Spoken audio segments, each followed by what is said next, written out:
guys, it's FastCutting1 and today I wanted to bring you my post-patch review on the AR160, which is one of the assault rifles that took a significant improvement after the CTE patch, and I have to admit that after this patch, this weapon became a better weapon overall, especially when it comes to medium and long ranges. So what made this weapon become so much better is its reduced vertical recoil, going from 0.5 to 0.23, which is a massive difference, not only because it will be easier to control at longer ranges, but also since you will no longer be needing a muzzle brake, keeping this weapon a bit more accurate. In fact, rather of you adding any type of compensator, you may want to add a heavy barrel since the recoil is that low. Now when it comes to the horizontal recoil, this was increased, going from 0.2 to 0.23, but since the change is so little, you barely notice a difference.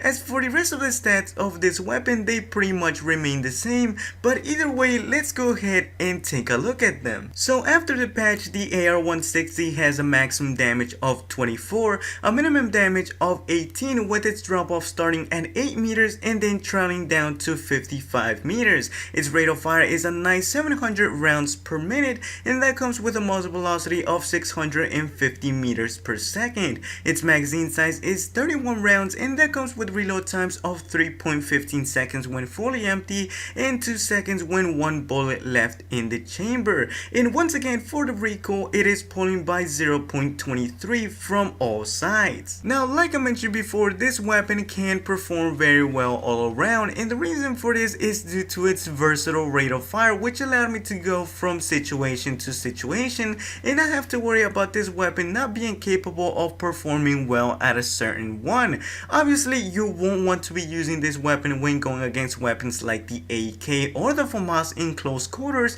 but from what I've been able to tell, it can definitely perform pretty decently in close situations. Something else I did like about the AR160 was its great hipfire, which really comes in handy in those face-to-face situations, and it becomes even better once you attach the laser sight to it, and at that point you can pretty much hit fire from a pretty good distance. Now when it comes to medium and long ranges, this is where you will see this weapon perform the best, because with the reduced recoil, you will no longer feel like you're fighting the weapon to get it back on target, and also since this weapon does have a very good muzzle velocity, taking down your enemies is just so much easier. Although just like any other weapon, the AR160 does have a downside to it, and that is its reload times, which isn't so much of a problem in larger maps since you do have a bit of distance between yourself and your enemy, but where it is a problem is in smaller maps, since you will be coming across your enemies a lot more often, making it so you do have to reload as fast as possible,